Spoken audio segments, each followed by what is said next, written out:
begitu ya di dalam PPT ini tentunya akan sangat bergantung pada konteksnya ya, Bapak dan Ibu. Dalam arti ketika kita menyebutkan mengenai perubahan sosial, sebetulnya skala atau ruang lingkup dari perubahan sosial yang dimaksud itu akan sebesar apa, begitu. Ini saya kira sama halnya ya dengan ketika Bapak dan Ibu misalnya di sini ada yang berada pada posisi sebagai CEO misalnya ya, atau Community Development Officer. Tentunya pada saat akan menentukan ya siapa yang akan diintervensi di dalam sebuah program Komdev begitu, ada pengambilan keputusan yang dilakukan oleh Bapak dan Ibu gitu ya. Atau ada proses pemilihan yang dilakukan oleh Bapak dan Ibu mengenai kelompok masyarakat mana yang akan diintervensi begitu. Kelompok masyarakat mana yang akan kita arahkan untuk terjadi yang namanya perubahan sosial gitu.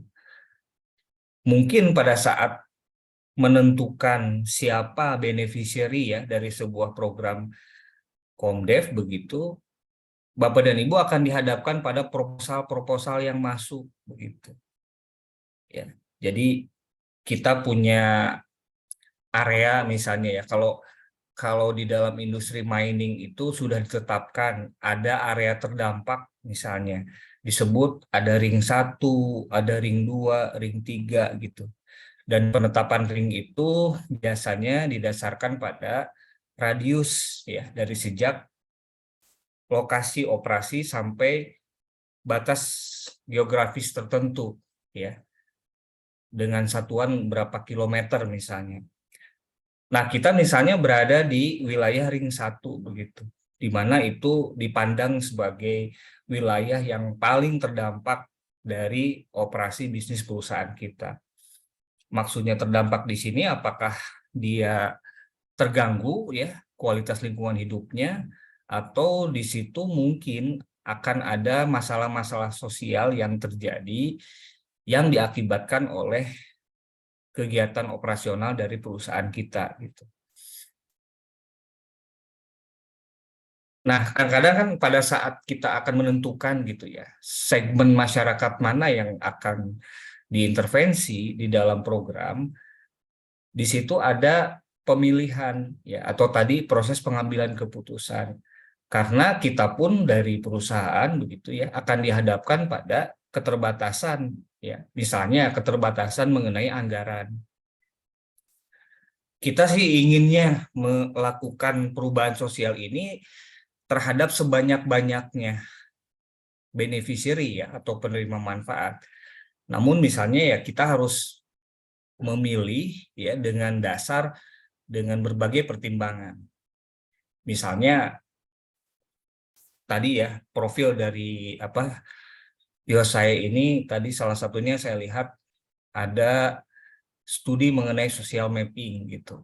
Nah, itu dokumen itu yang kemudian salah satunya menjadi referensi bagi kita untuk menentukan grup mana gitu, kelompok mana di dalam masyarakat yang akan kita intervensi. Yang didasarkan pada misalkan ya skala prioritas gitu. Kemudian linearitas antara program yang kita akan laksanakan dengan targeted beneficiary yang kita bayangkan linear nggak gitu ya dengan visi dan misi keberlanjutan yang dimiliki oleh perusahaan gitu. Dan ini sebetulnya tidak mudah ya gitu dalam prakteknya ya dokumen social mapping gitu ataupun dokumen perencanaan lain yang sudah kita susun akan tadi dihadapkan misalnya pada permintaan-permintaan dari masyarakat itu sendiri ya yang ingin dibantu atau yang ingin diintervensi dalam sebuah program Komdev begitu. Nah, kita berusaha akan memaksimalkan atau menyeimbangkan atau mencari titik temu begitu antara kepentingan perusahaan gitu atau bagaimana perusahaan dapat mewujudkan visi dan misi keberlanjutannya dengan permintaan atau demand dari masyarakat gitu atau kelompok penerima manfaat itu sendiri. Kita akan coba sesuaikan itu gitu supaya ya apa yang tadi menjadi keterbatasan kita gitu ya dapat dioptimalkan dengan kebutuhan yang diharapkan oleh masyarakat gitu. Nah ini mungkin yang dalam prakteknya di lapangan itu tidak mudah. Sehingga ya kita seringkali melihat sebuah program CSR atau Komdev itu yang sifatnya mungkin sporadis begitu. Artinya ya tidak dijalankan berdasarkan apa yang sudah digariskan di dalam dokumen perencanaan semacam social mapping tadi gitu. Karena mungkin tekanan dari masyarakat begitu ya atau pemangku kepentingan lain lebih mengarahkan pada suatu program tertentu gitu yang dipandang oleh masyarakat itu lebih prioritas gitu. Nah, katakanlah kita sudah mendapatkan lah ya suatu kelompok masyarakat tertentu yang kemudian nanti kita akan intervensi, maka ya kita akan mencoba menjalankan perubahan sosial tersebut, khususnya pada mereka yang secara spesifik menjadi penerima manfaat begitu. Nah, pada saat kita memasuki ya kelompok masyarakat tersebut, ya kita akan melihat kondisi baseline-nya mereka yang ada itu seperti apa gitu. Dan di situ kita tadi punya niatan untuk ya mentransformasi mereka ke dalam suatu kondisi tertentu yang dalam pandangan kita lebih baik daripada kondisi baseline tersebut gitu. Nah, oleh karena itu ya di sini ada fase yang namanya pencairan gitu. Di mana bagaimana caranya kita menciptakan momentum gitu ya, menciptakan suatu milestone yang baik untuk kita memasukkan pengaruh kita atau perubahan yang kita inginkan tersebut gitu. Atau justru sebetulnya perubahan tersebut kita sendiri nggak tahu gitu apa yang sebetulnya harus dirubah dari mereka. Nah, oleh karena itu ya yang namanya proses untuk melakukan perubahan sosial ini harus melibatkan sebanyak mungkin gitu ya pemangku kepentingan itu. Jadi stakeholders yang ada di wilayah itu apakah dari unsur pemerintah setempat begitu ataupun tokoh masyarakat, ya kita dapatkan insight-insight dari mereka mengenai apa yang sebetulnya bisa ditransformasikan dari kondisi masyarakat. Nah, fase pencairan ini bertujuan untuk memecah begitu apa yang selama ini menjadi katakanlah social value yang berlangsung di masyarakat tersebut gitu, yang sudah tercipta di sana, yang menurut pandangan kita gitu ini perlu ditransformasi gitu. Tapi ya jangan lupa juga bahwa sebetulnya dalam sebuah struktur sebuah community begitu sudah ada social value yang selama ini sudah berlaku di sana gitu. Sudah ada yang namanya kearifan lokal gitu. Sudah ada yang namanya nilai-nilai yang berlaku di masyarakat itu yang sebenarnya mungkin itu sudah fit dengan kondisi mereka gitu. Tujuan kita atau fungsi kita adalah untuk mengakselerasi proses perubahan. Dan ini sebetulnya yang ingin dilihat nanti di dalam analisis SROI begitu. Karena pada dasarnya meskipun analisis SROI itu sifatnya kuantitatif, namun teori perubahan yang terjadi di masyarakat yang sebetulnya harus dibuktikan di dalam laporan atau analisis SROI tersebut. Nah, fase yang kedua gitu ya, jadi perubahan yang harus dilakukan seperti apa, dan tujuannya adalah untuk mengembangkan sikap dan perilaku baru gitu. Nah, oleh karena itu, kalau di dalam konteks proper begitu ya, kan yang akan dianalisis SROI-nya itu adalah program yang disebut sebagai program unggulan atau program yang diklaim memiliki unsur inovasi sosial. Nah, di dalam dokumen inovasi sosial itu akan dianalisis dan juga dijelaskan proses perubahan yang sudah terjadi pada masyarakat yang diintervensi dalam program Komdev itu levelnya seperti apa gitu. Apakah di situ perubahan yang sifatnya sistemik begitu atau jenis perubahan lain yang harus kita deskripsikan di dalam analisis inovasi sosial tersebut. Bahwa program yang kita rancang dan kita laksanakan di sana sudah menciptakan apa yang disebut sebagai inovasi sosial yang harapannya itu muncul secara alamiah begitu sebagai hasil interaksi antara keterlibatan masyarakat gitu di dalam program di mana mereka menjadi beneficiary dengan kontribusi dari masing-masing stakeholders gitu. Yang utama adalah kontribusi dari kita sebagai owner dari program tersebut. Kemudian ya kontribusi dari stakeholders yang lain gitu. Apakah itu dari organisasi kemasyarakatan, kemudian dari unsur pemerintah daerah, atau mungkin dari perusahaan lain yang juga ikut membantu pelaksanaan program tersebut. Nah, oleh karena itu nanti di dalam analisis ROI gitu ya, tahapan awal pada analisis tersebut adalah identifikasi pemangku kepentingan. Siapa sih related parties gitu ya? Siapa kontributor dari dari program gitu ya yang terkait dengan pelaksanaan program tersebut gitu.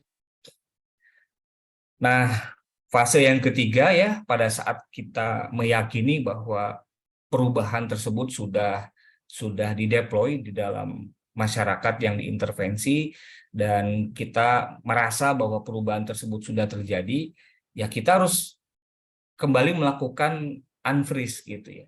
Melakukan refreeze maksudnya. Itu supaya perubahan tersebut menjadi stabil, menjadi permanen. Artinya masyarakat tidak kembali lagi ke kondisi baseline di awal pada saat sebelum kita melakukan intervensi. Gitu. Nah, itu barangkali konsep mengenai perubahan sosial ya dan juga hubungannya dengan apa yang nanti kita akan gambarkan di dalam analisis social return on investment itu.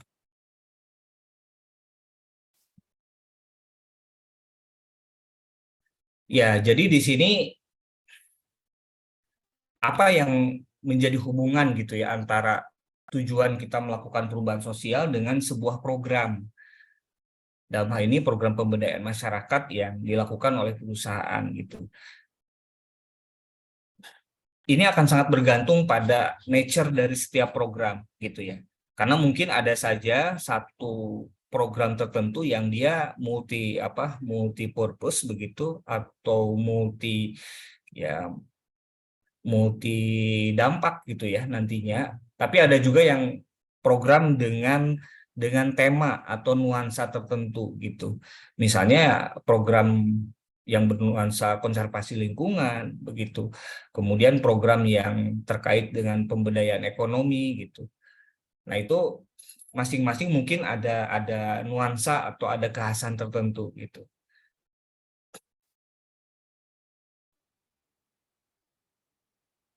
Nah, mungkin yang namanya Komdev begitu ya, khususnya di dalam konteks proper begitu, itu dikembangkan lebih lanjut menjadi investasi sosial, kemudian juga nanti ada istilah yang namanya inovasi sosial gitu. Dalam konteks bahwa program ini diharapkan dia memiliki sebuah life cycle gitu ya atau daur hidup di mana ya program ini tidak sifatnya sporadis yang tadi disebutkan di awal gitu bahwa program ini punya suatu roadmap gitu suatu peta jalan yang ingin mencapai tujuan-tujuan yang di atas tadi gitu dan mungkin ini akan ditempuh dalam kurun waktu yang tidak sebentar gitu misalnya itu ya suatu program kita rencanakan dari sejak akan diinisiasi dengan basis tadi inputnya itu adalah informasi yang ada di dalam needs assessment misalnya atau di dalam social mapping gitu. Kita rencanakan dalam kurun waktu misalkan 4 tahun gitu, atau misalnya 5 tahun.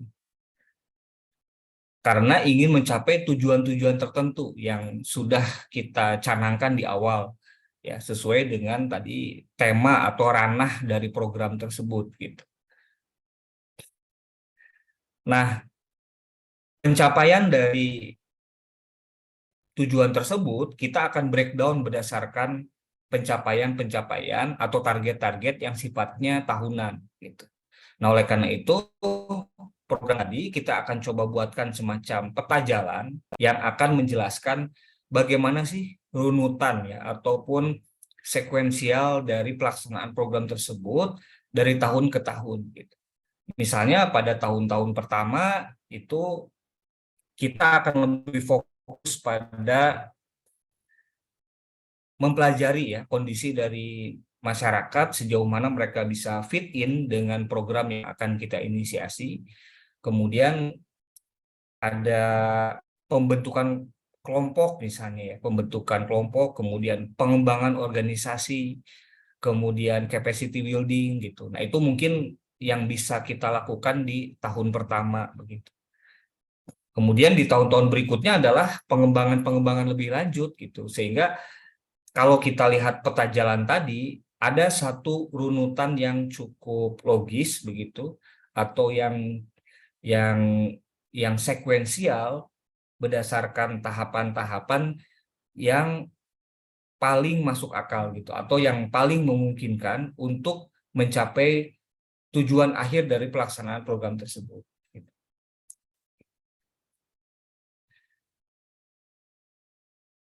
Nah, sekarang sebuah investasi sosial gitu ya.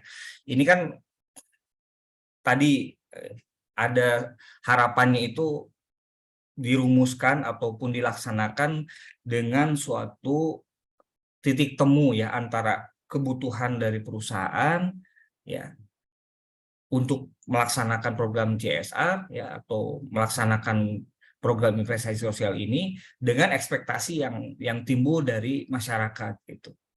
Mungkin pada perusahaan tertentu program ini dilaksanakan dalam konteks gitu ya untuk mendapatkan social license to operate.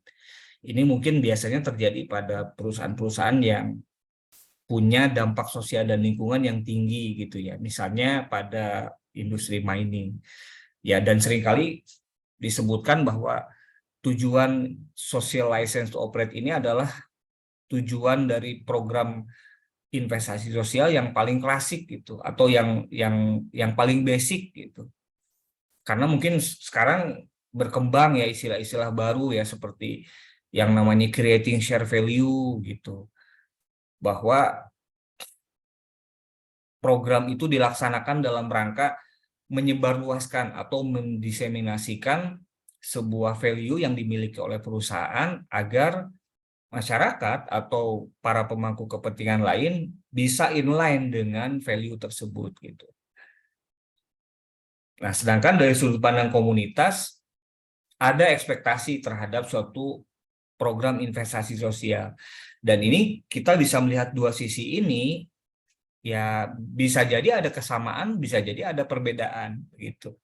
Pada level basic misalnya di sebelah kiri bisa saja gitu bahwa dilaksanakannya sebuah program investasi sosial itu dalam rangka comply terhadap peraturan begitu ya atau pemenuhan terhadap peraturan perundang-undangan gitu. Sedangkan kalau di sisi masyarakat mungkin mereka tidak aware soal itu. Yang mereka bayangkan adalah keberadaan perusahaan bisa membantu kondisi mereka begitu. Atau sebelah kiri nih yang paling bawah gitu ya, ada tujuan yang sifatnya jangka panjang gitu. Meningkatkan loyalitas konsumen. Nah, ini tentunya level tujuan ini adalah yang sifatnya paling strategik gitu ya. Artinya ini berada di level corporate secara keseluruhan. Nah, sedangkan mungkin teman-teman yang ada di divisi Komdev begitu atau teman-teman CDO ya tidak berpikir sejauh itu gitu. Yang lebih dilihat adalah karena mereka lebih sering berinteraksi dengan masyarakat dalam kehidupan sehari-hari, ya tujuan dari program investasi sosial ini adalah untuk membantu masyarakat dalam rangka growing begitu. Tapi ya dari sudut pandang perusahaan secara strategiknya atau secara long termnya ya mungkin ada hal-hal yang sifatnya tidak terkait gitu ya atau tidak tidak sebatas berhubungan dengan mengembangkan suatu masyarakat atau tadi melakukan social change yang tadi. Akan tetapi ada hal-hal yang sifatnya lebih lebih long term atau lebih strategik gitu. Nah, tidak apa-apa begitu ya, ada perbedaan ekspektasi ataupun tujuan dari sudut pandang perusahaan maupun dari sudut pandang komunitas. Yang terpenting di sini adalah bagaimana tadi linearitas ataupun mencari titik temu di antara dua mainstream yang mungkin berbeda seperti ini gitu ya. Nah, ini kalau saya coba buatkan semacam klasifikasi begitu ya, ke sebelah kiri kemudian ke sebelah kanan gitu. Nah, tadi kalau ke sebelah kiri itu dia ya katakanlah yang paling basic begitu ya. Atau bahkan sesuatu yang memang menjadi harapan pada sektor industri tertentu seperti industri yang punya social and environmental impact yang sangat tinggi gitu. Sehingga program ini tujuannya adalah untuk mendapatkan legitimasi dari masyarakat gitu ya atas operasional bisnis perusahaan. Nah, sedangkan yang sebelah kanan itu dia lebih untuk mendiseminasikan nilai-nilai yang dimiliki oleh perusahaan. Maksudnya value tentang sustainability yang dimiliki oleh perusahaan yang diharapkan bisa dijalankan juga oleh stakeholders dari perusahaan gitu. Apakah itu masyarakat ataupun stakeholder lain yang berada di sekitar perusahaan. Dan ini menjadi kepentingan bagi perusahaan ya, karena ya sebenarnya untuk menjalankan tujuan-tujuan keberlanjutan itu bukan sesuatu hal yang mudah gitu. Dan ini tidak mungkin bisa dijalankan oleh perusahaan sendiri gitu. Nah, oleh karena itu di dalam analisis ROI juga gitu ya, nanti akan dilihat gitu apa kontribusi dari setiap pemangku kepentingan ya yang diwujudkan dalam bentuk pernyataan outcome dari kelompok pemangku kepentingan tersebut gitu. Misalnya dari kalangan stakeholders yang berupa pemerintah setempat begitu, mungkin saja mereka berkontribusi terhadap program dengan menghasilkan outcome tertentu gitu ya. Atau mereka merasakan manfaat tertentu dari program gitu. Jadi sudut pandangnya nanti bisa bisa dua gitu ya. Bisa jadi mereka berkontribusi dan menghasilkan outcome tertentu di dalam laporan SROI. Kemudian bisa juga mereka ya menerima manfaat dari program tersebut gitu. Contohnya misalnya program yang dibuat oleh perusahaan itu terkait dengan penanganan stunting gitu ya. Nah, bisa jadi gitu ya ada kontribusi dari instansi pemerintahan tertentu di level pemerintahan daerah yang dia turut berkontribusi terhadap program gitu. Tapi dalam kondisi lain di mana program ini sudah sangat growing, program ini sudah sangat bagus begitu, ya pihak dinas tersebut dia justru mendapatkan benefit. Dia justru mendapatkan manfaat dari keberadaan program ini, di mana misalkan sebagian di antara tugas dari dinas tersebut untuk melakukan penanganan stunting menjadi terbantu gitu oleh keberadaan program. Nah, itu yang kemudian nanti kita akan coba analisis ya di dalam laporan SROI gitu.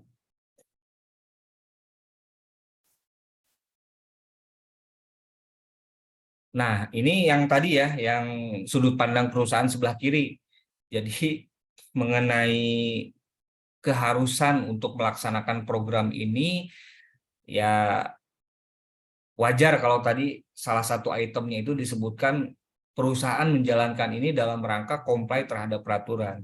Karena ya secara peraturan cukup banyak gitu yang mengarahkan perusahaan bahwa apakah itu CSR atau Komdev gitu ya, atau tadi investasi sosial menjadi sesuatu sifatnya mandatori, tidak lagi merupakan sesuatu yang sifatnya voluntary. Nah, sedangkan secara internal begitu ya, di dalam perusahaan pelaksanaan dari program Komdev ini akan dihadapkan pada banyak pertimbangan ya Bapak dan Ibu gitu. Antaranya adalah bahwa sebetulnya perusahaan melaksanakan program ini ya dengan suatu constraint tertentu gitu ya. Contohnya tadi gitu, constraint mengenai anggaran gitu. Ketika program ini ya secara praktisnya biasanya dilaksanakan oleh misalnya divisi CSR, kemudian mungkin ada yang namanya divisi PKBL atau divisi Komdev gitu. Atau mungkin di bawah divisi Korsek gitu ya, Corporate Secretary gitu. Keberadaan dari divisi ini sendiri ya secara internal di dalam perusahaan ya bisa dikatakan sebagai sebuah cost center gitu. Artinya divisi ini kerjaannya adalah melaksanakan berbagai program dan kegiatan yang membebani, dalam tanda kutip ya, membebani pembiayaan perusahaan. Sehingga mungkin secara internal gitu ya, divisi ini tidak terlalu populer lah gitu ya. Jika dibandingkan dengan divisi lain, misalnya divisi produksi gitu ya, kemudian divisi penjualan atau marketing, yang bagi perusahaan mereka dipandang lebih berkontribusi gitu terhadap ya misalnya kita tidak bisa menafikan ya bahwa secara umum yang namanya organisasi bisnis ya ujungnya adalah untuk meraih profit kan gitu. Nah, divisi-divisi yang lain itu seperti misalkan produksi atau marketing ya dipandang lebih berkorelasi dengan pencapaian tujuan profitabilitas perusahaan. Nah, sedangkan divisi yang menangani Komdev ini gitu ya, ya dia posisinya adalah sebuah cost center begitu. Sehingga mungkin divisi ini akan dihadapkan pada suatu pertanyaan gitu. Apa sih sebetulnya yang menjadi kinerja ya dari divisi ini gitu. Karena ya jika misalnya kita ukur perbandingan antara output dengan input, ya sepertinya akan sulit gitu. Ya inputnya berupa anggaran, outputnya adalah berupa terlaksananya program CSR atau Komdev tertentu gitu.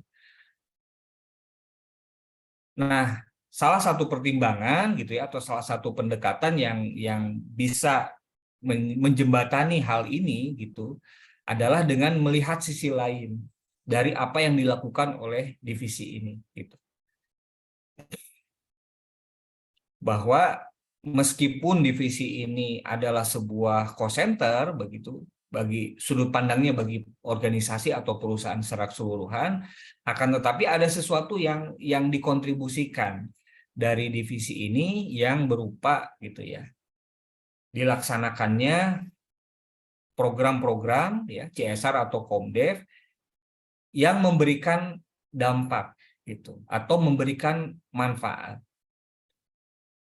Nah, itu mungkin yang menjadi salah satu dasar pertimbangan gitu. Kenapa kita perlu melakukan analisis terhadap dampak dari program-program Komdev yang sudah dilaksanakan gitu. Jadi kita tidak sebatas pada bagaimana program ini sudah terlaksana gitu. Yang penting sudah dilaksanakan dan ini kita sudah fulfill terhadap semua peraturan yang mengikat gitu. Sebagaimana yang tadi disebutkan ya list mengenai peraturannya. Atau ibaratnya kayak kita sholat barangkali ya, yang penting sudah gugur kewajiban begitu. Nah, akan tetapi kita ingin melihat lebih jauh dari itu gitu. Artinya bukan hanya sebatas terlaksananya program-program tersebut, atau artinya secara ukuran input outputnya, yang penting outputnya sudah jadi gitu. Kita sudah membuatkan suatu bangunan atau fasilitas di mana di situ nanti masyarakat bisa bisa berkumpul, kemudian bisa melaksanakan suatu kegiatan tertentu untuk meningkatkan taraf hidup atau meningkatkan kemampuan ekonomi dari masyarakat tersebut gitu. Nah, ini yang mungkin menjadi dasar pertimbangan gitu ya, sehingga di situ kita ingin mencoba gitu suatu pendekatan di mana kita menilai ya sisi sisi manfaat ya dari program yang sudah dilaksanakan. Nah, itu barangkali suatu pengantar ya yang memberikan gambaran kenapa kita perlu melakukan suatu analisis terhadap program yang sudah dilaksanakan dari sudut pandang impact evaluation gitu. Jadi dalam rangka ingin melihat tadi ya implikasi lebih lanjut dari pelaksanaan program.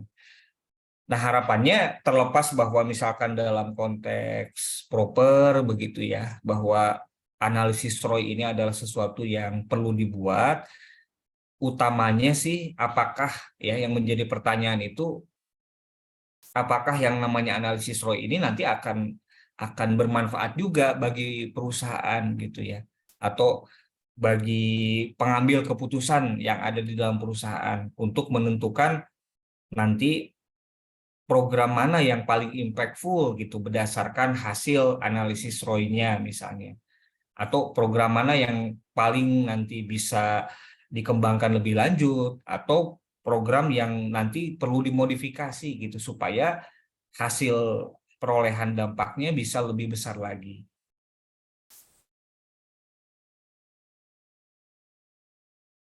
Nah, kemudian posisinya ada di mana barangkali ya Bapak dan Ibu mengenai analisis ROI tersebut gitu.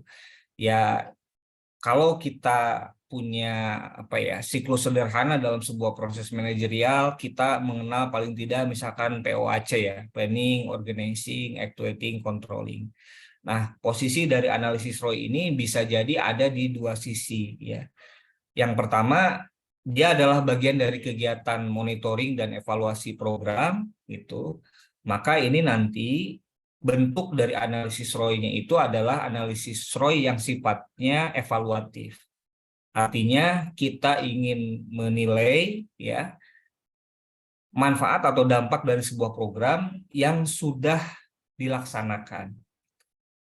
Nah, dalam konteks proper kan ada persyaratan gitu ya bahwa program yang boleh dihitung analisis ROI-nya itu adalah program yang sudah berjalan dalam kurun waktu yang cukup lama gitu. Secara definitifnya sih disebutkan sudah berjalan 2 tahun. Kenapa harus berjalan sudah cukup lama? Karena ya yang ingin dibuktikan di dalam laporan SROI itu kan teori perubahan ya, input, proses, output, outcome, dan impact. Nah, kita ketika akan mengklaim terjadinya sebuah impact itu, pertanyaannya kan kayaknya tidak mungkin gitu.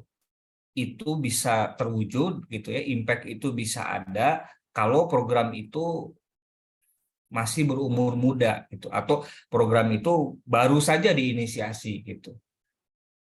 Oleh karena itu batasannya ditetapkan sekitar 2 tahun gitu ya untuk konteks proper. Namun kalau misalnya programnya ya baru benar-benar dilaksanakan gitu, baru 1 tahun gitu, tapi yang menyusun analisis ROI ini memiliki keyakinan bahwa ada item-item di dalam program tersebut ya atau kita sebut subprogram ataupun kegiatan atau aktivitas yang dia bisa memberikan atau menghasilkan dampak dalam kurun waktu yang lebih cepat atau kita sebut sebagai instant impact begitu. Nah, analisis ROI masih dimungkinkan untuk dilaksanakan gitu dalam kondisi seperti itu ya, di mana ya ada item-item kegiatan tertentu yang dia bisa dengan segera menghasilkan apa yang disebut dengan impact tadi. Nah, selebihnya nanti kita akan coba dekati dengan melakukan proyeksi terhadap dampak gitu. Sehingga laporan SROI-nya ini dia kombinasi antara klaim dampak yang sifatnya historis atau evaluatif ditambah dengan proyeksi dampak. Akan tetapi ini ada catatannya juga atau ada syaratnya juga ya, di mana program tersebut harus memiliki roadmap yang tadi gitu. Artinya ini memang sebuah program yang dirancang sejak awal untuk sesuatu yang well managed gitu ya, sesuatu yang tidak dilakukan dalam jangka waktu yang pendek atau tadi kita sebut bukan program yang sifatnya sporadis gitu. Sehingga ini akan juga menimbulkan pertanyaan, apakah misalnya program yang sifatnya lebih bernuansa karitatif itu dimungkinkan untuk menganalisis SROI-nya gitu. Maka jawabannya relatif sulit ya gitu. Untuk program-program Komdev ya, untuk program CSR yang sifatnya lebih karitatif akan lebih sulit apabila kita berharap untuk bisa melaksanakan analisis ROI. Jadi analisis ini lebih cocok begitu untuk program yang sifatnya non karitatif. Bukan apa-apa karena kita tidak bisa membuktikan nantinya ya bahwa untuk program yang sifatnya karitatif tersebut outputnya akan berkembang lebih lanjut nggak menjadi outcome dan menjadi impact gitu. Itu yang menjadi pertanyaan gitu ya.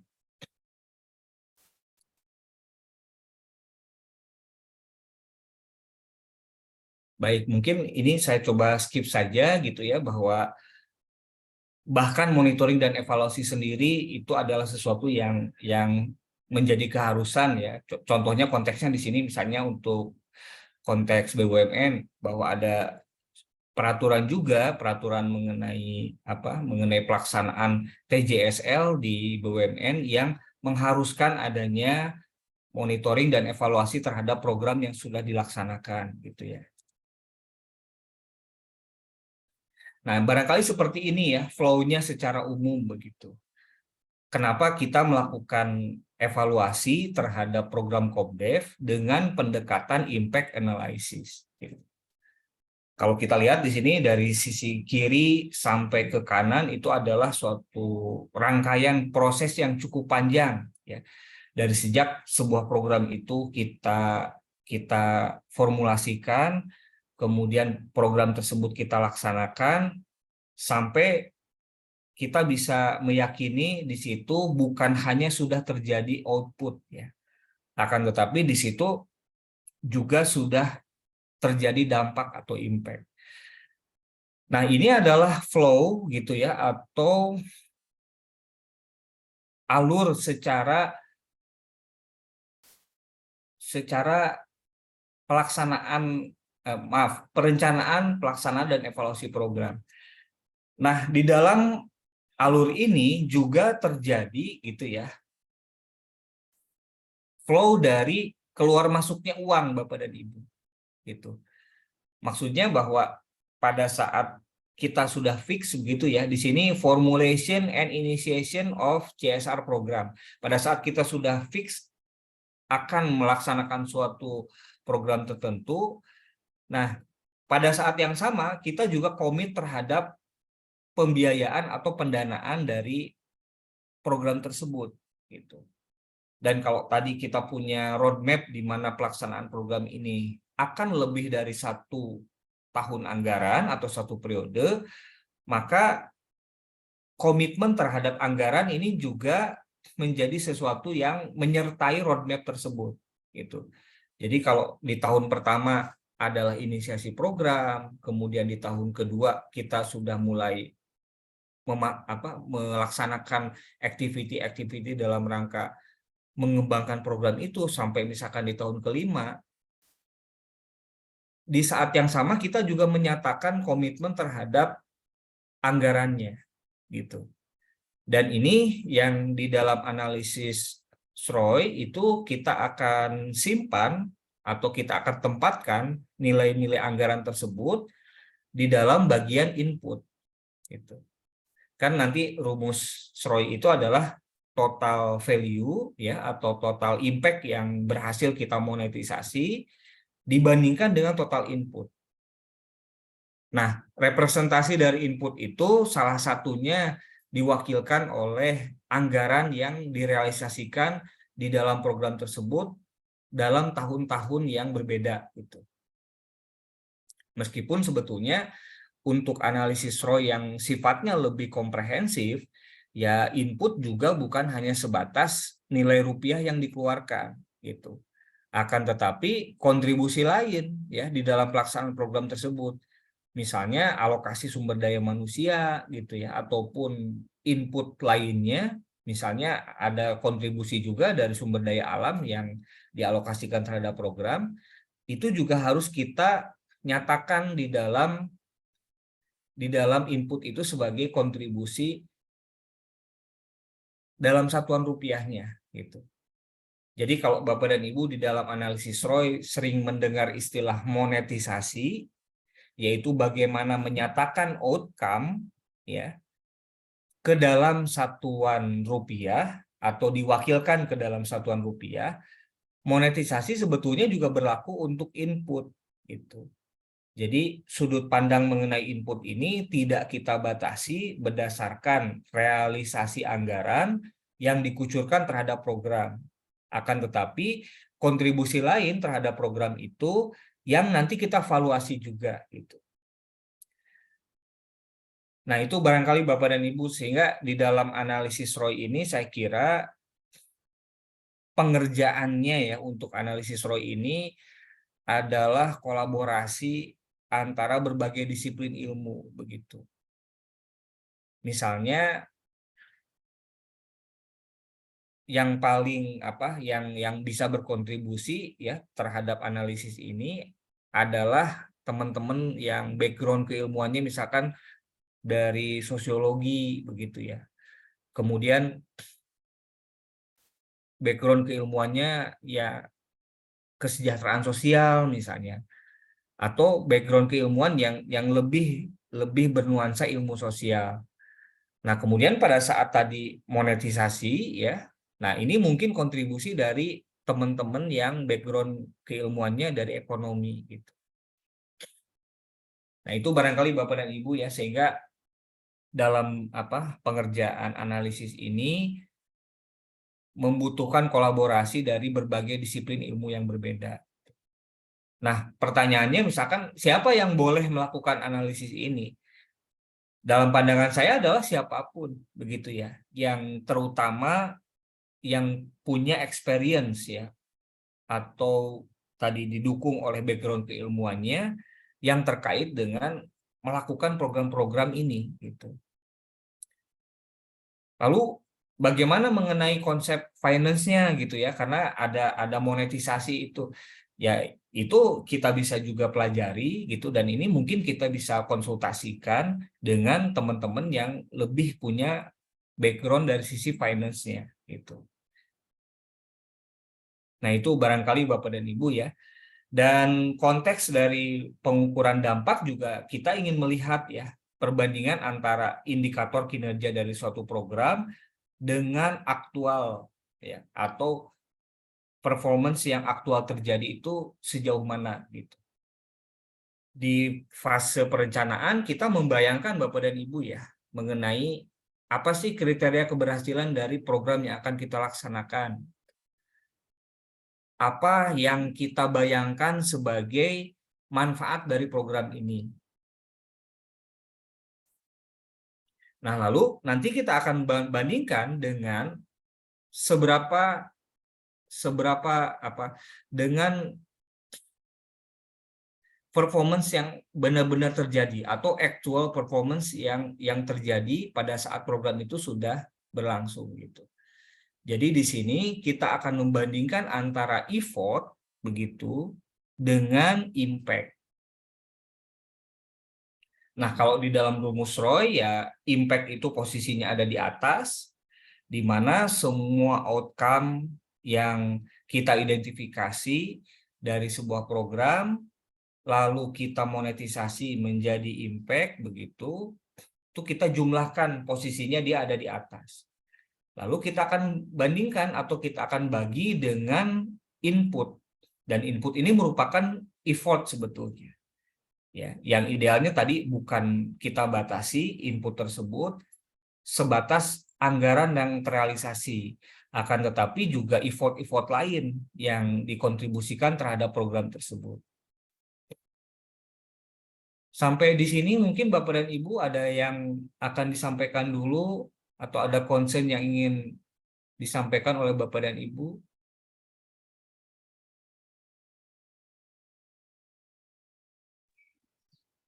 Sepertinya belum ada, Pak. Baik, ya. Kita coba lanjutkan ya. Mudah-mudahan nggak pada tidur ini, Mas Rohmat. Kalau tidur juga nggak apa-apa, alhamdulillah ya. Jadi paling tidak mengantarkan Atau teman-teman beristirahat di akhir pekan. Baik, ya. Nah, jadi seperti itu barangkali Bapak dan Ibu apa yang diharapkan atau apa yang dimaksud dengan kenapa kita harus melakukan pengukuran terhadap impact begitu ya. Itu barangkali yang menjadi concern-nya ya. Bentar ini kok nggak gerak nih. Nah, oke. Jadi program evaluation yang sebetulnya Bapak dan Ibu sudah sangat mengenal gitu ya. Artinya evaluasi terhadap program ini yang paling lama kita kenal paling tidak ya evaluasi secara kualitatif begitu ya. Bagi Bapak dan Ibu yang berperan sebagai fasilitator atau pendamping dari pelaksanaan suatu program, saya kira yang namanya memahami atau mengevaluasi berhasil atau tidaknya suatu program itu keseharian yang sudah dilaksanakan oleh Bapak dan Ibu gitu. Mungkin orang seperti saya ya tidak begitu tahu gitu ya detail keseharian apa yang sebetulnya terjadi gitu antara antara antara pelaksanaan program dengan apa yang dirasakan oleh beneficiary gitu. Karena ya seringkali ya kelemahan pada saat melaksanakan studi SROI itu adalah keterbatasan waktu. Itu keterbatasan waktu pada saat kita melakukan survei. Dan mungkin penyusun analisis ROI berfokus pada monetisasi gitu. Atau ujung-ujungnya berfokus pada bagaimana menghasilkan rasio ROI yang cukup besar gitu. Nah, itu saya kira yang menjadi suatu dalam tanda kutip kesalahan atau miskonsepsi mengenai analisis ROI itu sendiri gitu. Bahwa misalkan terjadi semacam racing begitu atau perlombaan ingin mendapatkan rasio ROI yang sebesar-besarnya gitu. Padahal kalau kita lihat dari panduannya gitu ya yang dikeluarkan oleh Social Value Internasional bahwa yang penting kita sudah mendapatkan rasio ROI di atas 1 itu sudah oke gitu. Artinya ya program itu sudah bisa kita klaim impactful atau berdampak terhadap masyarakat gitu. Dan racing gitu ya atau perlombaan mengenai sebesar-besarnya rasio ROI juga akan dihadapkan pada pertanyaan yang di awal tadi Bapak dan Ibu itu. Bahwa misalkan kita nih udah selesai nih ya mengerjakan laporan ROI misalnya. Dan stakeholder utamanya adalah suatu kelompok beneficiary yang tadi tentunya hasil pemilihan gitu di awal itu. Bahwa misalkan sebenarnya kelompok beneficiary yang bisa diintervensi itu ada 5 kelompok begitu. Dan kita hanya sanggup untuk sementara ini mengintervensi satu kelompok saja. Nah, atas intervensi terhadap satu kelompok tersebut, kita menghitung SROI-nya, kita dapatkan suatu rasio positif gitu. Misalnya kita dapat rasio 2,5 gitu. Nah, ini kan akan menjadi pertanyaan juga Bapak dan Ibu ya. Bagaimana seandainya kalau kalau intervensi itu kita lakukan di kelompok yang B gitu. Tadi kan ada 5 kelompok gitu. Apakah nanti hasilnya atau rasio SROI-nya akan sama gitu? Tentu jawabannya akan berbeda gitu. Karena treatment yang kita berikan atau intervensi yang kita berikan itu akan sangat bergantung pada gitu ya, sejauh mana beneficiary itu engage terhadap program tersebut. Mungkin kalau kita memilih target grupnya yang kelompok B, bisa jadi dia engagement-nya lebih baik lagi gitu. Lebih kuat lagi terhadap program. Sehingga impact yang dihasilkan bisa jadi lebih besar lagi. Nah, itu barangkali pertanyaan gitu ya yang mungkin bisa kita renungkan ketika orientasi dari pengerjaan sebuah laporan SROI itu pada segede-gedenya rasio SROI gitu. Ini yang mungkin perlu menjadi concern bagi kita sehingga jangan sampai yang namanya laporan SROI itu menjadi bagian dari apa yang disebut sebagai greenwashing misalnya gitu. Kan ketika kita mendapatkan suatu hasil tertentu, pertanyaannya adalah kita tidak mengobservasi dampak dari program itu kepada kelompok masyarakat yang tidak diintervensi. Itu yang menjadi pertanyaan. Bahkan pada saat kita melakukan survei, ya kita hanya mensurvei terhadap beneficiary yang menjadi peserta program. Bagaimana dengan kelompok masyarakat lain yang tidak diberikan intervensi atau yang tidak dibantu gitu. Nah, itu kan akan menjadi pertanyaan gitu ya. Kalau tadi orientasi kita dalam mengerjakan laporan SROI itu adalah mendapatkan skor yang setinggi-tingginya. Nah, ini sesuatu hal yang menurut saya sebuah miskonsepsi gitu yang bisa menjebak kita pada apa ya? Ya, pada jebakan Batman begitu dari analisis ini gitu yang mungkin ya kita akan gagal untuk memahami evaluasi itu sendiri harusnya seperti apa atau kita gagal memahami apa yang sebenarnya menjadi tadi di awal social change yang kita cita-citakan itu gitu. Ketika tadi kita tidak memperhatikan mengenai pembuktian terhadap perubahan yang terjadi itu. Nah, oleh karena itu sebetulnya Bapak dan Ibu misalkan mengerjakan sebuah laporan SROI gitu ya. Dapat rasio 0,6 misalnya. Ya kita tidak perlu berkecil hati gitu ya. Kenapa demikian? Karena misalnya ya umur pelaksanaan program sendiri itu dia baru 2 tahun. Gitu. Dan kita merasa tidak yakin bahwa dalam kurun waktu 2 tahun perubahan di masyarakat itu sudah terjadi. Gitu. Nah, oleh karena itu rasio 0,6 menjadi cukup wajar. Gitu. Ketika misalkan ya parameter-parameter perubahan yang terjadi itu belum bisa kita buktikan.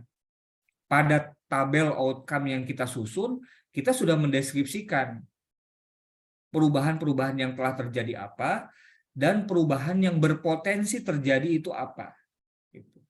Sehingga yang berpotensi ini kita tidak monetize, kita tidak menghitungkan satuan rupiahnya. Sebagai akibatnya, kita mendapatkan rasio SROI yang di bawah 1. Apakah itu masalah? Tidak, Bapak dan Ibu ya. Justru akan menjadi tidak logis ketika misalkan program baru berjalan 1,5 tahun atau 2 tahun gitu. Tapi deskripsi mengenai terjadinya outcome di dalam laporan SROI tidak tergambarkan dengan baik. Lalu kita melakukan overclaim pada saat monetisasi outcome tersebut ke dalam satuan rupiahnya gitu. Pada saat kita menghitung impact-nya gitu. Kita overclaim di situ gitu dengan memandang bahwa gitu ya.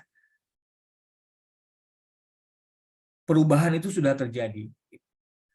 Logikanya kan contohnya seperti ini Bapak dan Ibu. Kita punya program pemberdayaan yang berupa peningkatan kapasitas UMKM misalnya. UMKM ini yang kita bina ini menghasilkan handicraft, menghasilkan makanan khas daerah setempat gitu. Kita baru selesai membentuk grup, membentuk kelompok-kelompok yang menjadi mitra binaan. Kemudian intervensi yang baru kita lakukan itu selain peningkatan kapasitas organisasi dari kelompok itu, ada capacity building, kemudian ada pelatihan gitu. Nah, proses perubahan yang terjadi itu kan bertahap sebetulnya Bapak dan Ibu. Ketika beneficiary ini diberikan pelatihan, perubahan yang terjadi pada diri beneficiary itu pertama-tama dia akan berubah dulu, akan terbuka dulu cakrawala pemikirannya gitu. Kemudian awareness dia terhadap bagaimana family-nya dia harus maju gitu ya. Bagaimana dia harus lebih bertanggung jawab terhadap keluarganya, bagaimana dia harus lebih meningkatkan taraf hidup dari anggota keluarganya. Nah, itu yang pertama-tama muncul di dalam pikiran dia gitu. Awareness itu muncul. Kemudian perubahan berikutnya yang terjadi adalah dari munculnya awareness ini, si beneficiary ini dia menjadi lebih terbuka pikirannya terhadap masukan yang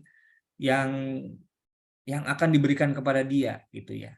Dia lebih terbuka terhadap nasihat, dia lebih terbuka terhadap hal-hal yang baru gitu ya. Dia lebih bisa sering untuk mengosongkan gelas dan kemudian mendengarkan sesuatu sehingga setelah mendengarkan itu gelasnya bertambah begitu. Nah, dari situ peningkatan awareness tadi atau perubahan paling tidak di level pola pikir itu kemudian akan mendorong dia untuk menjadi lebih semangat gitu. Baru setelah itu dari semangat yang lebih baik daripada sebelumnya, produktivitas dia meningkat gitu. Di dalam program yang kita kelola itu. Dari produktivitas yang meningkat, maka dia akan lebih care pada saat mengerjakannya, pada saat tadi dia membuat handicraft, dia menghasilkan kue yang menjadi makanan khas daerah tempat dia gitu ya. Maka produk yang dihasilkan nanti kualitasnya akan bagus gitu. Atau paling tidak defect ya atau kegagalan produksi yang dia lakukan itu menurun.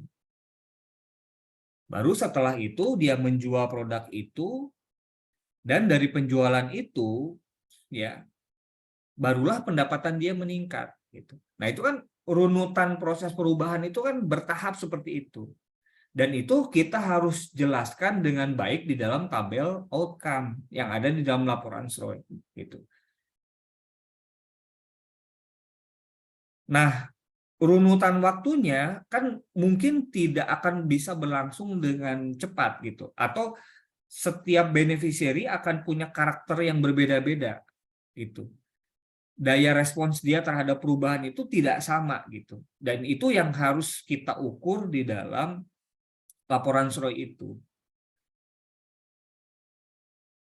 Dan ini juga secara durasi pelaksanaan program ini mungkin membutuhkan waktu yang tidak sebentar. Nah, oleh karena itu tadi ya misalkan kalau programnya baru berjalan 1-2 tahun, apakah betul pada saat kita melakukan monetisasi outcome ini ya, kita di situ bisa mengklaim peningkatan pendapatan beneficiary itu sebagai sesuatu yang akan dijadikan dampak. Apakah kita cukup layak untuk memasukkan itu sebagai impact di dalam laporan SROI ketika proses perubahan yang bertahap tadi tidak kita jelaskan gitu. Programnya baru berjalan 1 tahun, bahwa dia sudah diintervensi, langsung saja kita mengklaim bahwa peningkatan pendapatan si beneficiary itu sebagai impact gitu.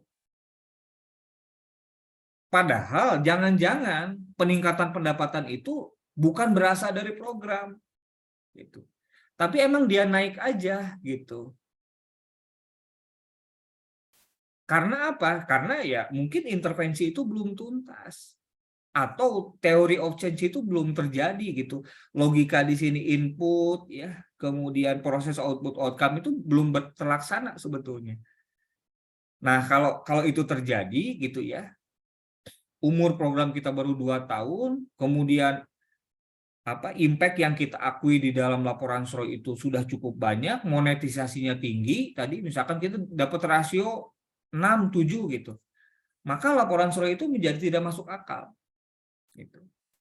Dan tidak lebih baik daripada yang tadi misalnya. Rasio SROI-nya 0,6 atau 0,7. Karena tadi dari runutan perubahan bahwa consciousness dia meningkat, awareness dia meningkat, kemudian behavior dia berubah, semangat dia naik, produktivitas dia naik, defect produk yang dihasilkan dia berkurang, output makanan tadi ataupun handicraft yang dihasilkan kualitasnya meningkat. Dari kualitas yang meningkat ini kan otomatis minat konsumen untuk membeli produknya dia juga lebih tinggi gitu. Nah, kalau itu tidak terjadi, ketika kita mengklaim peningkatan pendapatan si beneficiary itu sebagai impact, maka itu menjadi kurang tepat gitu. Maka rasio SROI-nya menjadi overclaim karena tidak sejalan dengan proses perubahan yang terjadi. Atau kita terlalu dini mengakui terjadinya perubahan. Jangan-jangan sebetulnya si beneficiary itu dia levelnya baru sekedar awareness-nya baru meningkat. Atau cakrawala pemikirannya baru terbuka gitu. Sehingga intervensi yang dilakukan itu sebetulnya tidak menyebabkan pendapatan dia meningkat. Atau belum menyebabkan pendapatan dia meningkat. Karena apa ya? Karena ya tahapan perubahannya belum sampai sejauh itu. Nah, itu yang saya kira kita harus berhati-hati gitu ya pada saat kita melaksanakan analisis SROI ini gitu.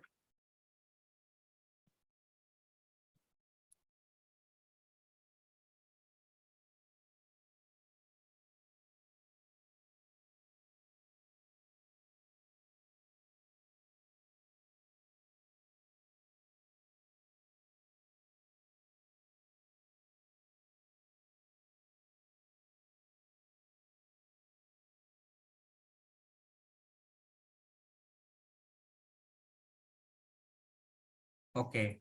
Nah, itu jadi Bapak dan Ibu ya. Jadi secara langsung dan tidak langsung tadi sudah masuk juga sebetulnya ke analisis ROI-nya supaya mudah-mudahan di sini Bapak dan Ibu bisa bisa memahami analisis ini lebih lebih cepat gitu ya.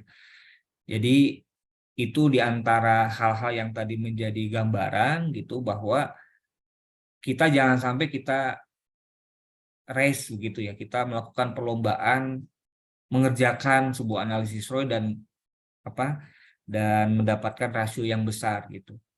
Nah, contoh tadilah misalkan ya, kita punya program yang baru berumur 2 tahun dan kita tidak melakukan proyeksi dampak. Artinya SROI kita murni SROI yang sifatnya evaluatif misalnya.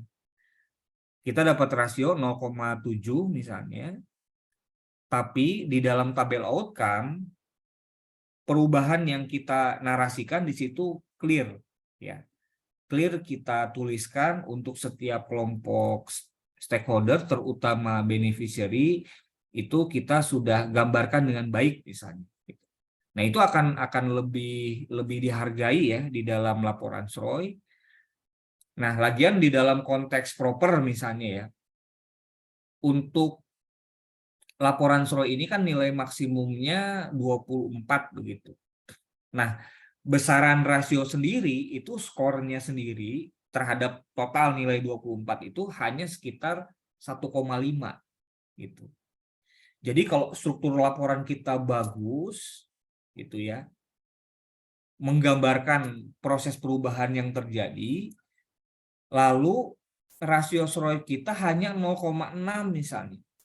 Maka sebetulnya secara on paper begitu, skor terhadap laporan SROI kita bisa 22,5 itu dari total nilai 24 untuk proper. Kenapa? Karena ya misalkan kita hanya kehilangan 1,5 poin gara-gara rasio SROI-nya masih di bawah 1. Jadi itu yang mungkin perlu menjadi perhatian kita ya, supaya kita tidak fokus pada besaran rasio SROI gitu.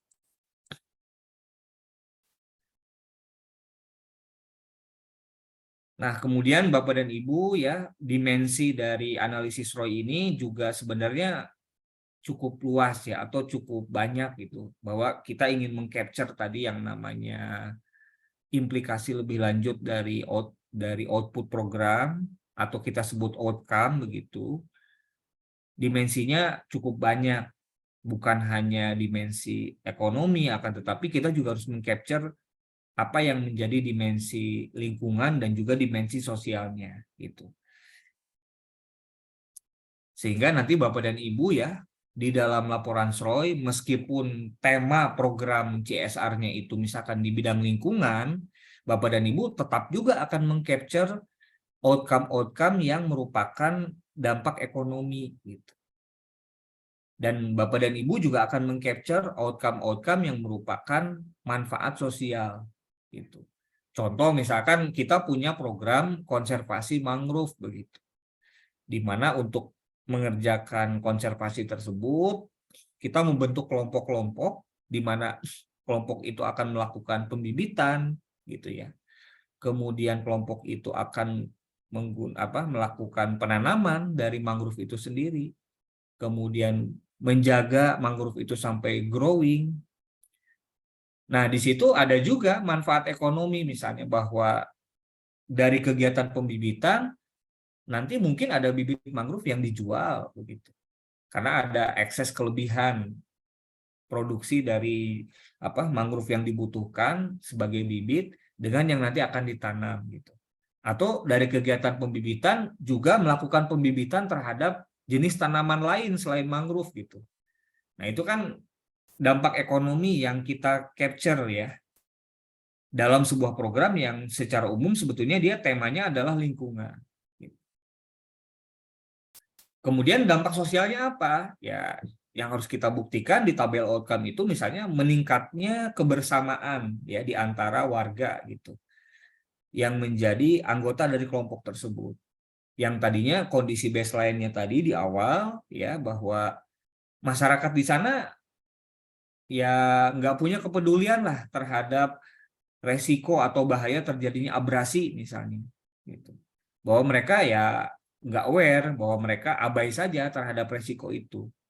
Dan mereka tidak melakukan kolaborasi atau tidak bergotong royong untuk mengatasi permasalahan lingkungan yang terjadi di sana. Nah, namun dengan adanya program konservasi mangrove tersebut, terutama dengan dibentuknya kelompok-kelompok tadi yang akan mengerjakan penanaman kembali mangrove, kohesi di antara mereka meningkat. Gitu. Gotong royong di antara mereka meningkat, kebersamaan di antara mereka meningkat. Nah, ini yang harus juga kita laporkan di dalam tabel outcome pada laporan SROI. Gitu. Apakah nanti kita akan bisa memonetisasi outcome tersebut pada kolom impact-nya? Mungkin juga tidak. Dan ini tidak apa-apa, Bapak dan Ibu ya.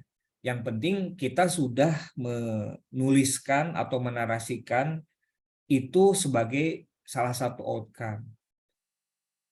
Bahwa nature dari programnya adalah program konservasi lingkungan, akan tetapi juga memberikan dampak positif terhadap peningkatan kohesivitas di antara masyarakat. Nah, itu Bapak dan Ibu. Demikian pula dengan dengan program yang yang punya tema yang lain gitu. Apakah misalkan temanya ekonomi, ya kita juga harus bisa mengcapture gitu. Nah, karena keharusan kita, dalam tanda kutip ya, keharusan kita untuk bisa mengcapture outcome dari sisi ekonomi, sosial, dan lingkungan, maka otomatis ya analisis ROI ini mau tidak mau akan berpengaruh kan Bapak dan Ibu ke formulasi program kita.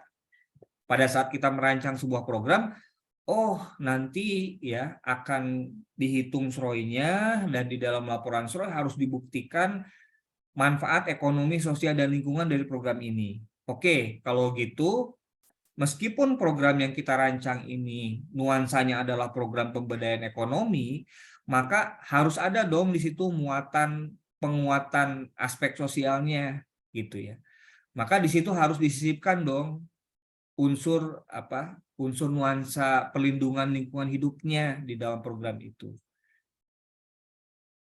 Dan ini akan mengarahkan kita pada merancang suatu program yang lebih baik, yang lebih impactful. Gitu.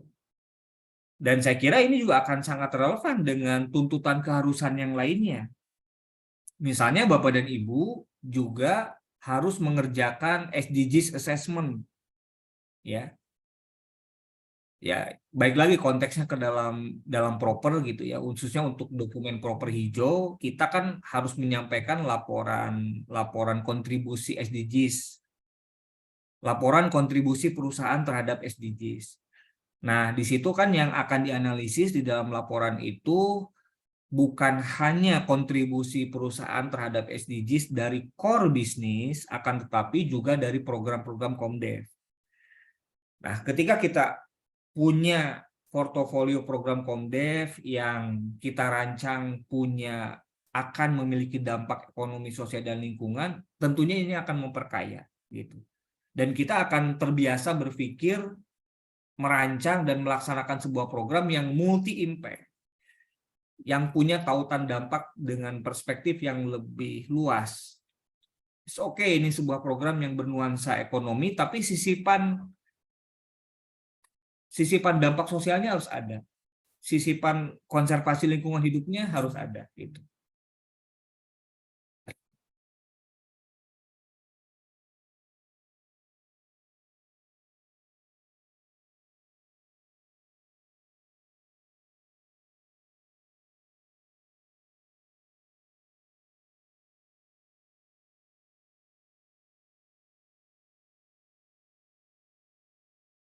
Baik, Mas Rohmat,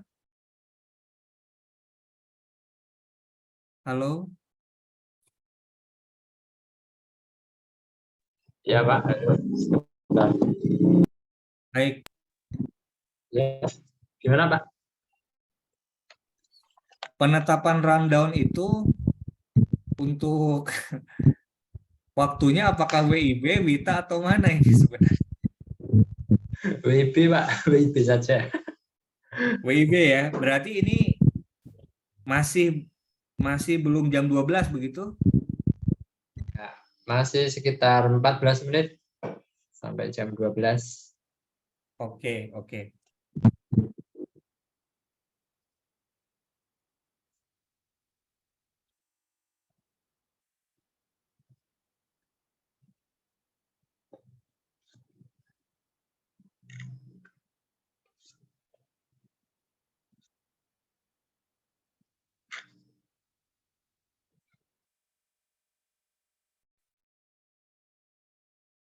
Baik. Nah, ini barangkali Bapak dan Ibu ya, gambarannya tadi hubungan antara input ya, kemudian output, outcome ya, dan juga impact, dan kaitannya dengan apa social value apa yang ingin kita angkat di dalam laporan SROI begitu ya.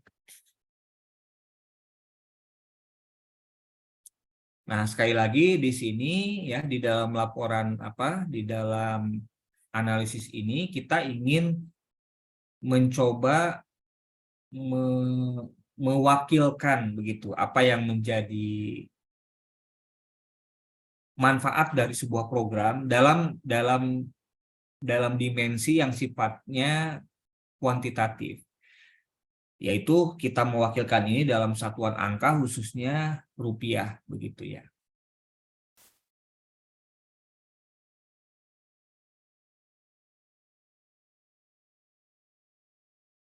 Nah, oleh karena itu di sini ada pertimbangan ya Bapak dan Ibu. Maaf ini koneksinya agak kurang bagus. Saya izin off-cam dulu.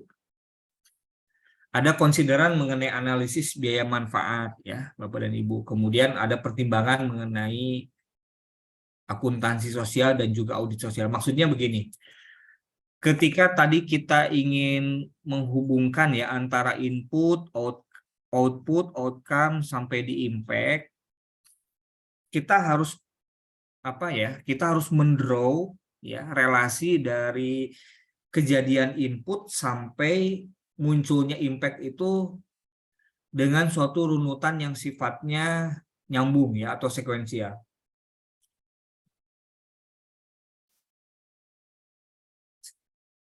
Sebagai contoh kita dihadapkan pada kondisi seperti ini Bapak dan Ibu. Kita punya program yang harus dilaksanakan pada tahun 2022 gitu ya. Anggarannya untuk tahun 2022 itu nilainya 50 juta rupiah misalnya Bapak dan Ibu.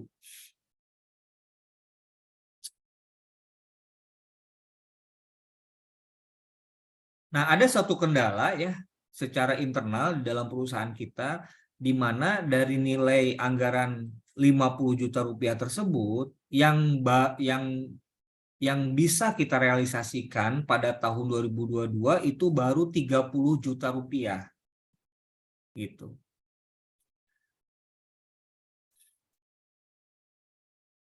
Lalu yang 20 juta rupiahnya itu dia carry over ke tahun 2023. Pertanyaannya adalah apakah dengan kondisi seperti itu ya kita harus memisahkan tahun analisis ya berdasarkan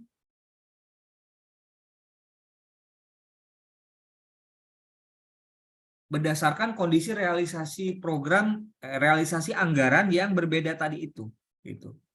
Nah, maksud saya ini kalau kita punya Excel-nya seperti ini gitu ya. Tentu pada saat kita melakukan analisisnya, kita kan akan membagi tahun-tahun yang akan kita evaluasi atau kita monetisasi impact-nya ya. Dan karena rumus ROI itu adalah total impact dibagi dengan total input, maka gitu ya. Kita akan mematchingkan ya antara di sini tahun analisis yang kita nyatakan sebagai impact dari program itu dengan tahun inputnya. Mungkin boleh nggak di antara Bapak dan Ibu, kalau tadi saya punya pertanyaan seperti itu. Mungkin ada yang boleh bisa bantu jawab nggak nih Bapak dan Ibu. Saya punya kondisi misalnya anggaran dari program untuk tahun 2022 itu nilainya 50 juta rupiah. Lalu karena satu dan lain hal yang bisa direalisasikan untuk tahun 2022 ini baru 30 juta rupiah. Yang 20 juta rupiahnya carry over ke 2023. Nah, sedangkan sebenarnya 2023 kita juga punya alokasi program dan kegiatan untuk tahun tersebut. Kira-kira bagaimana? Mungkin ada yang bisa bantu jawab Bapak dan Ibu? Silahkan open mic. Saya mau minum dulu. Silakan rekan-rekan yang bertugas di lapangan.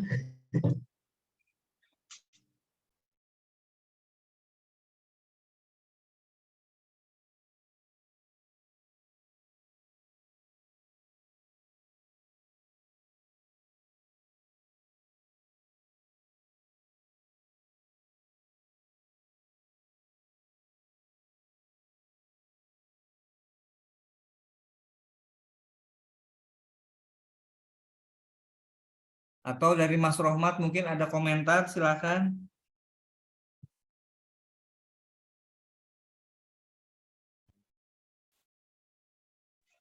Belum Pak Dede Ya, saja. gimana Mas? Mohon izin Pak, saya dengan Ya, Rahmat Pak. silakan Pak. Tadi pertanyaannya kita ada anggaran 50 juta, kemudian sudah terpakai 30 juta dan akan di carry over 20 juta ya Pak ya, ke tahun Ya Pak, selanjutnya. ya Jadi betul Pak, jadi kalau menurut saya Pak, kalau seandainya kondisi seperti itu dan itu belum habis tahun, kita bisa melihat dari social mapping kita untuk program-program apa yang akan kita berikan. Misalkan ini di 2022 tidak ada program ternak ikan lele misalkan. Nah, kita melihat potensi dari masyarakat sekitar itu ada seperti itu, tidak ada salahnya kita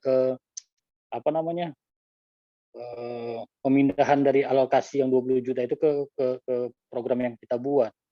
Selama itu masih dapat kita berikan kepada masyarakat sesuai dengan kebutuhan mereka dan fungsinya untuk kedepannya, Pak.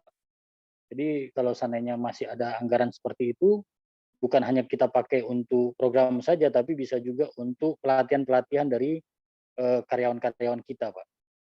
Seperti training SROI gini, kemudian training capacity building dan effective communication itu perlu kita berikan ke tim kita juga untuk bekal mereka.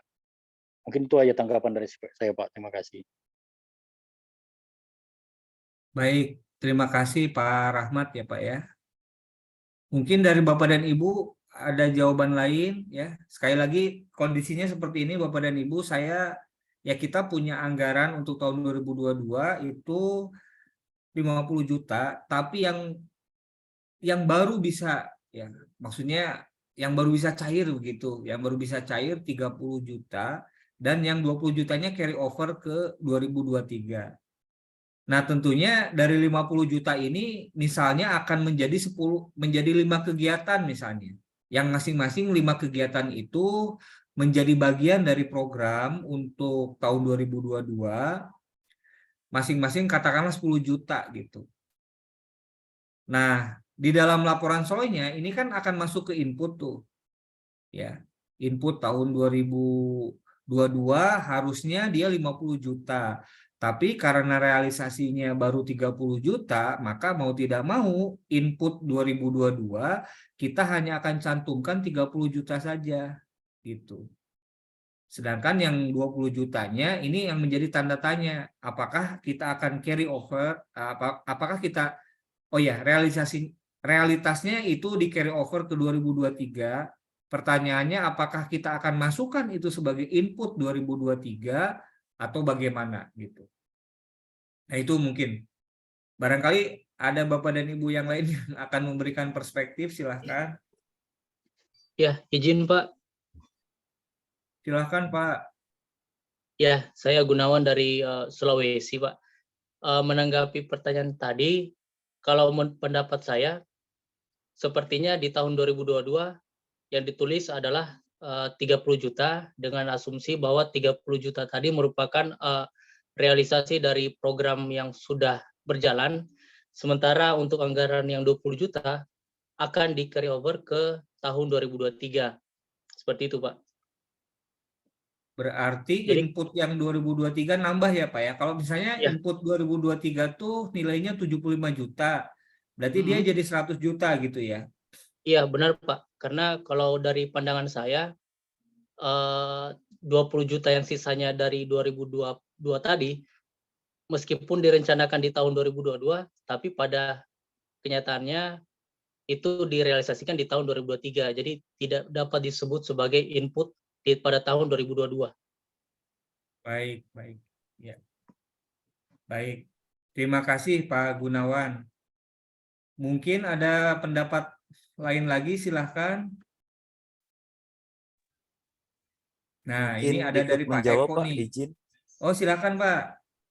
Ya Pak, izin Pak, saya Hendra Pak dari Kaltim Pak, izin memberikan pendapat Pak. Kalau di SROI kan ada dua dia Pak, kalau dia evaluasi maka akan dilihat ketika kemudian dana yang sudah di carry over kan ketika di tahun 2023, ketika itu sudah terserap, maka nominal yang terserap baru masuk ke dalam input, Pak. Tapi kalau di forecast-kan, maka setiap dana yang di carry over kan akan dihitung total dengan asumsi diserap secara keseluruhan, Pak. Mungkin itu, Pak. Terima kasih. Baik. Pak Hendra ya Pak ya. Pak, mohon Iya, izin Pak Pak. dengan Rahmat lagi Pak. Oh silakan Pak Rahmat lagi, mangga Pak. Berarti kalau dia carry over, kita bisa saja sih masukkan di angka 50 juta Pak. Itu kan hanya laporan ke SROI-nya ya Pak ya. Itu bisa saja kita buatkan secara laporan eksternal, namun di tahun 2023-nya nanti akan kita masukkan dalam anggaran untuk dari perusahaan untuk ke masyarakat juga Pak.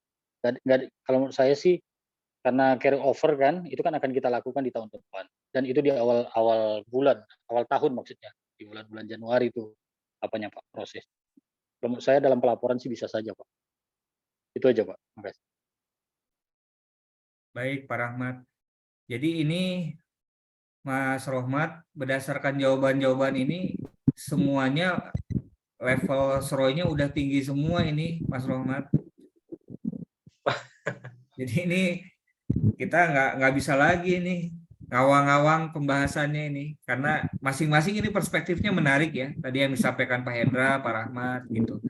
Kalau Pak Rahmat tadi terakhir jawabannya menyampaikan perspektif mengenai oke lah nggak apa-apa 50 juta dimasukin ke 2022 gitu ya. Tapi ada unsur proyeksi gitu. Sedangkan kalau tadi dari Pak Hendra ya lebih baik ya yang dimasukin sebagai input di 2022 adalah yang 30 juta saja itu. Nah, mungkin sebetulnya maksud dari pertanyaan saya ini adalah Bapak dan Ibu ya, kondisi tadi kan realitas yang mungkin kita pernah hadapi di lapangan begitu. Nah,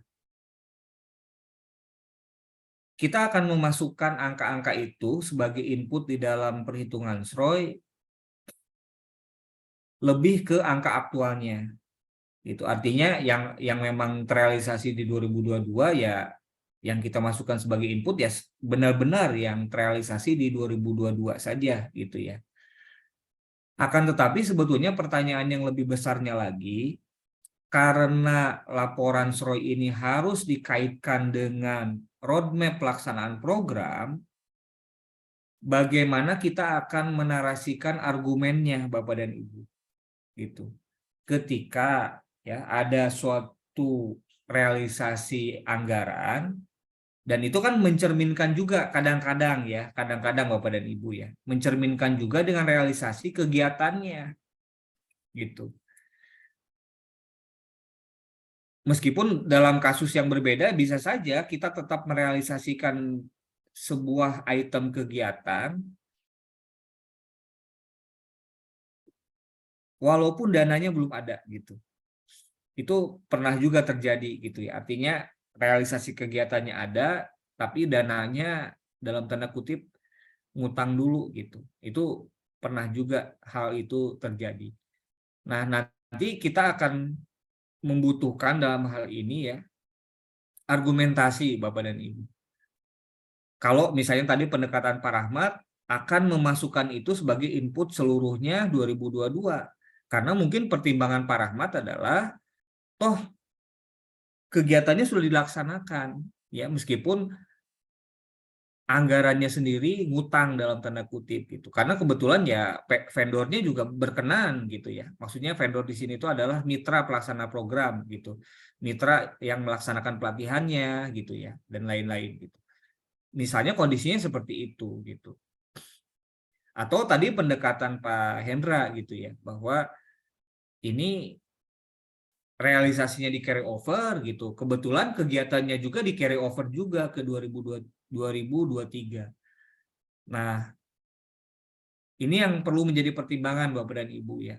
Karena nanti ke atasnya yang akan menjadi konsideran bagi kita adalah apakah analisis ROI ini juga membuktikan roadmap perencanaan program yang kita bayangkan di awal itu terlaksana secara konsisten atau tidak. Bukan berarti kalau tidak terlaksana secara konsisten itu adalah sesuatu hal yang tidak baik, karena ya tentunya apa yang kita rencanakan belum tentu benar-benar bisa kita wujudkan ya, karena kita dihadapkan pada berbagai faktor dan kondisi di lapangan yang mungkin tidak memungkinkan kita bisa melaksanakan itu sesuai dengan apa yang digariskan di dalam perencanaan gitu. Nah, itu masing-masing pada saat kita mencantumkan itu sebagai kegiatan nanti di tabel outcome, di paragraf penjelasannya itu kita harus menempatkan betul gitu ya. Kalau memang kita ada carry over atau tidak, nah itu kita ceritakan dan kita harus pastikan bahwa kalaupun terjadi carry over, kita masih on the track pada roadmap yang kita miliki. Itu mungkin pengantarnya ya. Dan kita akan nanti lanjutkan setelah lunch break ya. Ya, Pak. Atau kalau masih ada tanggapan silakan Mas Romat supaya nanti lebih penasaran lagi. Dari Bapak dan Ibu peserta lain silakan. Silakan, Bapak Ibu. Mungkin izin bertanya, Pak. Oh, nggih, Pak, Mas Hendra, silakan. Nggih, Pak. Izin bertanya, Pak. Ketika kemudian program kita nih, Pak, seandainya running 2022, Pak. Jadi kan skemanya kita untuk SROI-nya pakai skema evaluasi, Pak. Ketika di tahun 2023, 2024, 2025 sampai akhir roadmap, itu kita ingin hitung forecast, apakah bisa gitu, Pak? 1 tahunnya evaluasi, tahun selanjutnya itu forecast, Pak. Mungkin itu, Pak, pertanyaan, Pak. Terima kasih banyak, Pak. Baik, terima kasih Pak Hendra ya. Pertama, patokan kita adalah dokumen roadmap ya Pak ya. Jadi kita berada di tahun keberapa di dalam roadmap tersebut. Kalau misalnya kita punya roadmap 5 tahun dan kita melakukan analisis ROI pada akhir tahun kedua, maka sesuatu yang kita proyeksikan sebagai outcome di tahun-tahun berikutnya, pertama kan komponennya bisa jadi berasal dari dampak dari apa yang kita lakukan di tahun 2000, di tahun kedua gitu ya. Kan kita juga tidak mungkin ya kegiatan 2022 kita akui dampaknya sebagai dampak 2022 juga misalnya. Karena yang namanya dampak itu ada yang tidak instan gitu.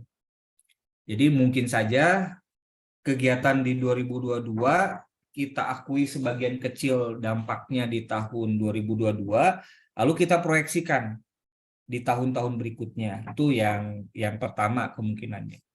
Lalu kalau kita ingin mengakui proyeksi terhadap dampak dari kegiatan-kegiatan di tahun-tahun selanjutnya, selama itu tercantum di dalam roadmap, itu oke. Dan kita harus membuktikan bahwa ada komitmen dari manajemen program ini akan masih terus berjalan sesuai dengan apa yang digariskan di dalam roadmap. Itu. Jadi di dalam laporan SROI itu kita harus mencantumkan pernyataan komitmen dari manajemen yang menyatakan bahwa ya program ini masih akan running. Itu artinya intervensinya tidak akan berhenti. Begitu Pak Hendra. Terima kasih banyak, Pak. Baik Pak, sama-sama. Oke, Pak Dede. Sudah jam 12:06, apakah mau dicukupkan ya? Saya kira dicukupkan dulu. Ya, baik. Ya, oke teman-teman semua, waktunya ini untuk break siang, makan siang dan lain sebagainya. Jadi mohon nanti pukul 1 tepat kita sudah hadir di ruang Zoom untuk melanjutkan kegiatan. Mulai masuk ke praktek pengisian ini Pak ya, nanti siang ya. Ya, mungkin 1:06 Mas, ini juga 12:06.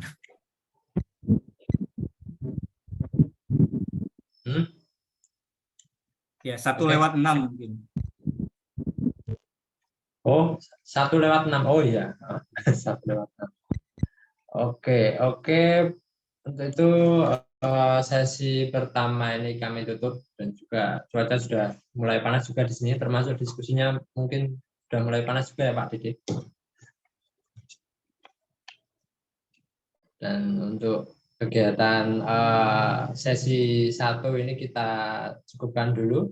Terima kasih. Assalamualaikum warahmatullahi wabarakatuh. Waalaikumsalam. Waalaikumsalam warahmatullahi wabarakatuh. Izin live dulu ya Mas Rohmat ya. Silakan Pak, silakan.